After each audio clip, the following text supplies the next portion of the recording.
Hi guys, welcome back to my channel. இன்றைக்கி என்ன video பார்க்க போகிறேன்னா, என்னோடய செகண்ட் பேபிக்கு ஹேண்ட் லெக் இம்ப்ரெஷன் பண்ணலாம் டிசைட் பண்ணியிருந்தோம். ஸோ அந்த விளாக் தான் இன்றைக்கி பார்க்க போகிறீங்க.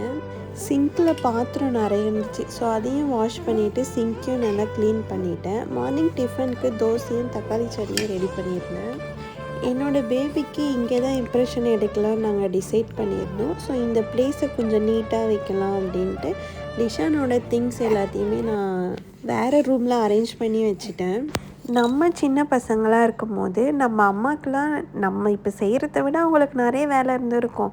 பட் நம்ம இப்போ எக்ஸ்ட்ரா ஒரு வேலை செய்கிறோம்ல, இவங்களோட டாய்ஸ்லாம் அரேஞ்ச் பண்ணி வைக்கிறது, அந்த வேலைலாம் அப்போ இருந்திருக்காதுன்னு நான் நினைக்கிறேன். இந்த இடத்த நல்லா க்ளீன் பண்ணிவிட்டு மாப் போடலாம் அப்படின்ட்டு மாப்பும் போட்டுட்டேன். இப்போ பார்க்க எவ்வளோ நீட்டாக க்ளீனாக இருக்குது. பட் என் பையன் ஏஞ்சதும் 1/2 ஹவரில் இந்த இடமே வேறு மாதிரி மாறிடும். உங்கள் வீட்லேயும் இந்த மாதிரி தான் நடக்குமான்னு கமெண்ட் பண்ணுங்கள். அண்ணனும் தங்கச்சும் 2 பேரும் நல்லா தூங்கிட்டு இருக்காங்க. ஸோ இந்த கேப்பில் போய் நான் குளிச்சுட்டு வரலாம் அப்படின்ட்டு குளிச்சுட்டும் வந்துட்டேன். நான் ஹேர் வாஷும் பண்ணிவிட்டு வந்துட்டேன். அப்பவும் 2 பேரும் ஏஞ்சிக்கல, நல்லாவே தூங்கிட்டு இருந்தாங்க. சரி, ஓகே, அவங்க எழுந்துக்கிறதுக்குள்ளே சாப்பிட்டுடலான்ட்டு தோசையும் தக்காளி சட்னியும் வச்சு நான் சாப்பிட்டு முடிச்சிட்டேன். சாப்பிட்டு லைட்டாக மேக்கப் மட்டும் போட்டாச்சு. இம்ப்ரெஷன் எடுக்கும் போது பேபிக்கு அவங்க கையிலையும் கால்லையும் ஜுவல்ஸ்லாம் இருக்கக்கூடாது. ஸோ அதெல்லாம் நான் ரிமூவ் பண்ணி எடுத்து வச்சுட்டேன். நாங்கள் இம்ப்ரெஷன் எடுக்கிறதுக்காக ஹார்ட் பை ஹார்ட் அவங்கக்கிட்ட தான் புக் பண்ணியிருந்தோம். அவங்க 2 லிட்டர்ஸ் வாட்டர் கேட்டிருந்தாங்க, அதுக்கப்புறம் நியூஸ் பேப்பர் கேட்டிருந்தாங்க. ஸோ அது ரெண்டுத்தையுமே நான் அரேஞ்ச் பண்ணி வச்சுட்டேன். நாங்கள் ரெடியாக உட்காந்துட்டு இருந்தோம். அதுக்குள்ளே அண்ணனும் தங்கச்சும் பண்ணுற அட்டகாசத்தை பாருங்கள். அவங்க வந்துட்டாங்கன்னு கால் பண்ணாங்க. ஸோ அவங்கள நான் பிக்கப் பண்ண போயிட்டேன்.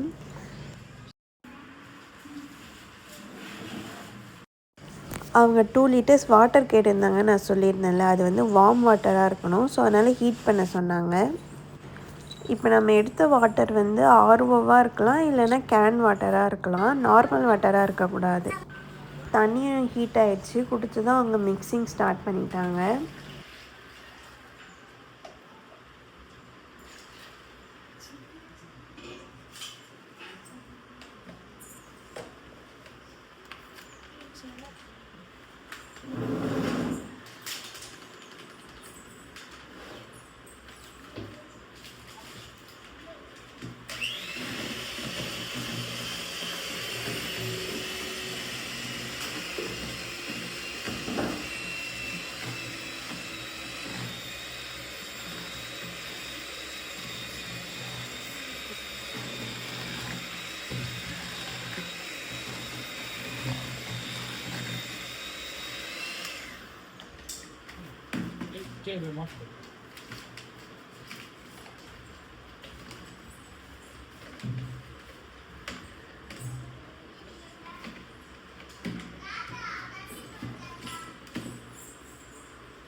கை ஒன்னிக்காது.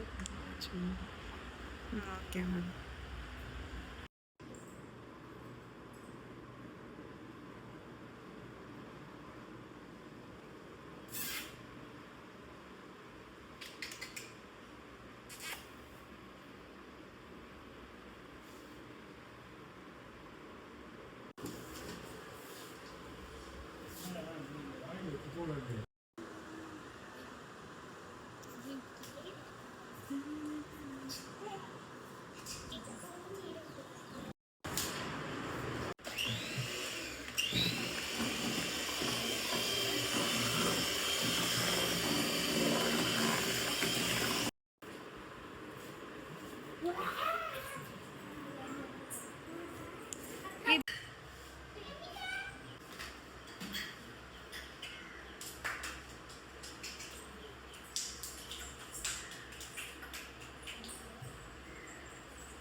ரெண்டு ஹேண்டுக்கும் நான் பேபியை ஹோல்ட் பண்ணிக்கிட்டேன். லெக்குக்கு என்னோடய ஹஸ்பண்ட் பேபியை ஹோல்ட் பண்ணிக்கிட்டாங்க. ஃபைனலாக நல்லபடியாக எல்லாமே முடிஞ்சது. என் பையனுக்கு ஆல்ரெடி பண்ணியிருந்தோம். ஸோ என் பொண்ணுக்கும் இதே மாதிரி பண்ணணும் அப்படின்னு தான் டிசைட் பண்ணி இதையும் நல்லபடியாக பண்ணி முடித்தாச்சு. அவங்க பண்ண மோல்டிங்கில் எல்லாத்துலேயும் அவளோட நேமை மென்ஷன் பண்ணி எழுதிட்டு எடுத்துகிட்டு போயிட்டாங்க. ஃபைனல் அவுட்புட் வரும்போது நான் கண்டிப்பாக வீடியோ போடுறேன். இந்த vlog உங்களுக்கு பிடிச்சிருந்தா மறக்காமல் லைக், ஷேர், சப்ஸ்கிரைப் பண்ணிடுங்க மக்களே. தேங்க்ஸ் ஃபார் வாட்சிங்.